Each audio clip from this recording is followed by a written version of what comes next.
साथ संगत जी, प्रेम से कहना धन निरंकार जी। एक नई साखी के साथ स्वागत है आप सभी का आपके ही अपने चैनल पर। आज की हमारी साखी का विषय है सतगुरु की सीख। चलिए सुनते हैं आज की ये साखी। साथ संगत जी, गुरुवर सप्तम नाथ जी नालंदा विश्वविद्यालय के आचार्य रतन थे।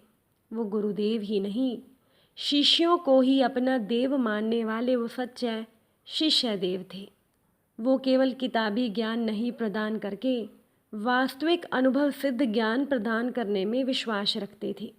साथ संगत जी, एक बार ये गुरुदेव अपनी शिष्य मंडली के साथ हरे भरे वन में घूम रहे थे। प्राकृतिक सुषमा का अवलोकन करते हुए तथा वनस्पतियाँ आदि के गुण दोष का परिचय कराते हुए वो धीरे धीरे बढ़ रहे थे। उनकी शिष्य मंडली में मगध का राजकुमार भी था। वह स्वभाव से जिज्ञासु विनम्र और गुरु आज्ञा मानने वाला था। गुरुदेव की उस पर विशेष कृपा रहती थी और शिष्य के मन में भी अपने गुरु के प्रति एक सच्चा अनुराग था। तो चलते चलते गुरुदेव एक जगह पर ठिठक कर खड़े हो गए। उनका हाथ कांपा और उनके हाथों से छड़ी गिर गई। राजकुमार ने दौड़कर छड़ी उठाई और गुरुदेव के हाथों में पकड़ा दी, किंतु बिना बादल बिजली गिरने की तरह गुरुदेव ने राजकुमार की पीठ पर पूरे जोर से प्रहार कर दिया। तो राजकुमार चोट से तिलमिला उठा और उसकी पीठ पर चोट का निशान भी बन गया। वहाँ से खून भी बह निकला। तो चौंक कर राजकुमार ने पूछा, गुरुदेव मुझसे क्या भूल हो गई, बताइए ना, ऐसा कौन सा अपराध मुझसे हो गया। तो गुरुदेव ने जवाब नहीं दिया और प्रीतिपूर्ण स्वर में अपने शिष्य से बात भी नहीं की।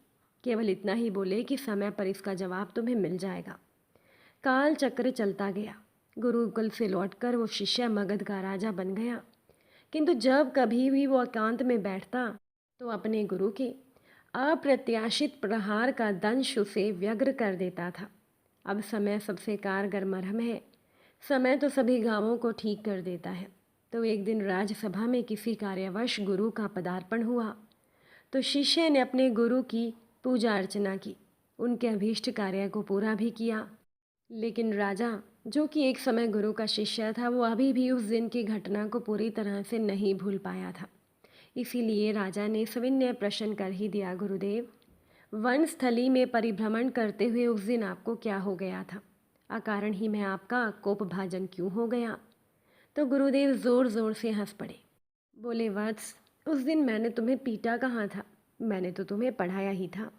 हाँ, मेरी उस दिन की अध्यापन विधि बाकी दिनों से बिल्कुल अलग थी। मैंने तुम्हारे और तुम्हारी प्रजा के भावी कल्याण के लिए वैसा किया था। मैं जानता था कि भविष्य में तुम्हें राजा बनना है और जिसमें सर्वोच्च न्यायाधीश के रूप में तुम्हें दंड विधान भी करना होगा। तुम प्रमाद से किसी निरपराध प्राणी को दंड ना दे बैठो।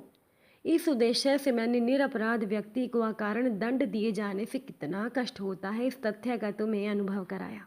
तुम पूर्णतः सोच विचार कर ही किसी व्यक्ति को दंड देना, यही मेरा अभिप्राय था।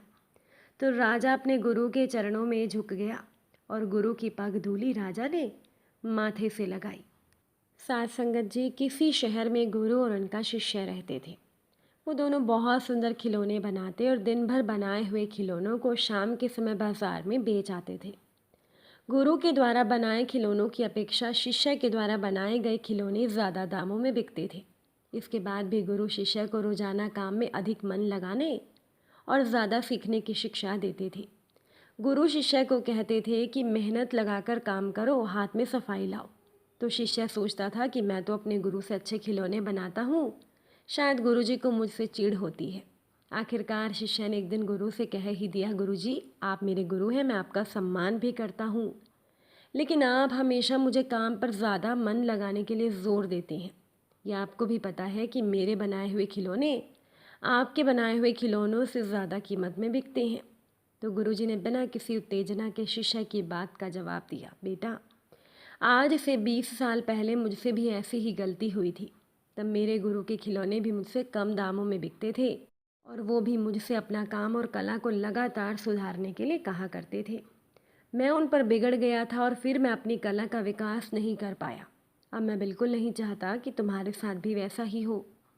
तो ये सुनते ही शिष्य को अपनी भूल का एहसास हुआ और उस दिन से वो जी जान से अपने हुनर को बढ़ाने में लग गया और बड़ा होकर वो एक बहुत बड़ा कलाकार बना। साथ संगत जी, अपनी भूल अपने ही हाथों सुधर जाए तो ये इससे कहीं अच्छा है कि कोई दूसरा हमारी भूल को सुधारे। हम अधिकतर दूसरों के गुणों की अपेक्षा उनकी गलतियों से ज़्यादा सीख सकते हैं। जीवन में अगर गुरु अच्छा हो या हमें समझाने वाला इंसान बेहतर हो तो व्यक्ति तरक्की की सीढ़ियाँ चढ़ते जाता है। अगर हम गुरु की बातों को दरकिनार करते हैं तो हम खुद के पैरों पर कुल्हाड़ी मारने का काम करते हैं। इसलिए जब भी आपको कोई अच्छी चीज़ सिखाए, चाहे वो आपके गुरु हों, आपके माता पिता, उनकी कही गई बातों को ध्यान से सुने और अपनी ज़िंदगी में उन्हें ईमानदारी से अपनाएं। साथ संगत जी, एक बहुत पुराना किस्सा है। एक महात्मा जी जंगल से जा रहे थे। उनके सामने अचानक से डाकुओं का एक दल आ खड़ा हुआ। तो डाकुओं के सरदार ने कड़क आवाज़ में कहा कि जो भी माल धन दौलत है निकाल कर रख दो, वरना जान से हाथ धो बैठोगे। तो महात्मा जी उन्हें देखकर ज़रा भी नहीं घबराए। उन्होंने मुस्कुराते हुए कहा कि वो तो भिक्षा पर पलने वाले सन्यासी हैं, उनके पास माल कहाँ से आएगा। तो डाकुओं के सरदार ने अट्टाहस करते हुए कहा कि उनके पास भले ही कुछ और ना हो पर जान तो है, हम उसे ही ले लेते हैं। महात्मा जी ने कह दिया, ठीक है तुम मेरी जान ले लो, लेकिन मेरी एक आखिरी इच्छा पूरी कर दो। तो डाकुओं के सरदार ने पहले कुछ सोचा, फिर वो मान गया। उसने महात्मा जी से पूछा कि वो क्या चाहते हैं। महात्मा जी ने कहा कि सामने के पेड़ से 2 पत्ते तोड़ लाओ। डाकू पत्ते तोड़ लाया और महात्मा जी को देने लगा।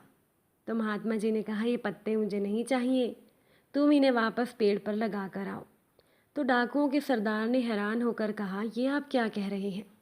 कहीं टूटे हुए पत्ते भी दोबारा पेड़ पर लग सकते हैं क्या? ये तो प्रकृति के विरुद्ध है।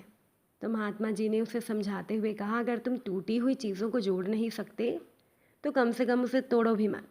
अगर तुम किसी को जीवन नहीं दे सकते हो तो उसे मौत देने का भी तुम्हें कोई अधिकार नहीं है।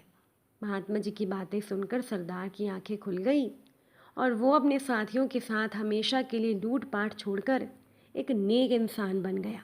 एक महात्मा की सीख ने डाकुओं का पूरा जीवन ही बदल दिया। साध संगत जी, एक संत जी पेड़ों की झुरमुट तले बैठे थे। उनके पास एक शाखा पर एक पिंजरा टंगा था जिसमें से एक मैना फुदक रही थी। बड़ी अनूठी थी वो मैना, खूब गिटर पिटर मनुष्यों की तरह बोल रही थी और संत जी भी उससे बातें कर रहे थे।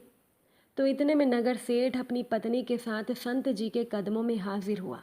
उसने मन की भावना रखी, महाराज मेरे सर के बाल पक चले हैं, घर गृहस्थी के दायित्व भी पूरे हो गए हैं। मैं सोच रहा हूँ हमारी सनातन परंपरा के 4 आश्रमों में से तीसरी पौड़ी वानरप्रस्थ की ओर बढ़ चलूँ, एकांत में भजन सिमरन करूँ।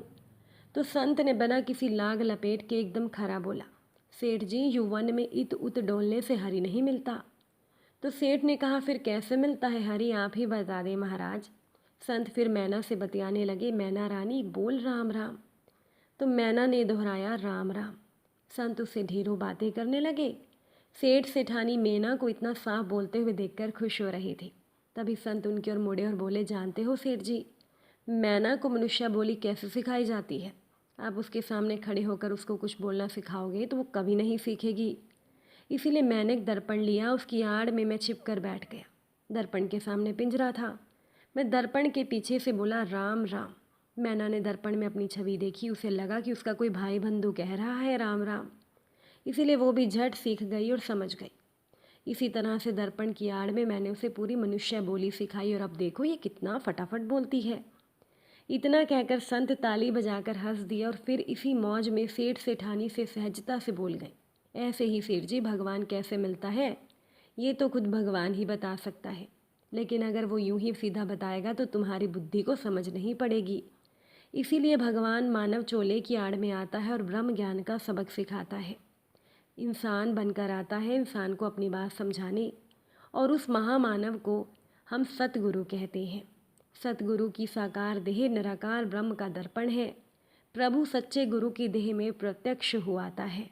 इसलिए सेठ जी अगर भगवान को पाना है तो वानरप्रस्थ नहीं गुरुप्रस्थ बनो। तो संत जी के इतने गहरे भावपूर्ण वचन सुनकर सेठ जी गदगद हो गए और उसी पल संत जी के पांव पकड़कर बोले, गुरुप्रस्थ हुआ। अगर आज की ये साखी आपको अच्छी लगी हो, वीडियो को लाइक शेयर ज़रूर कर दीजिएगा। आप सभी से फिर मुलाकात होगी नई साखी और नए विचारों के साथ। साथ संगत जी प्यार से कहना, धन रखना।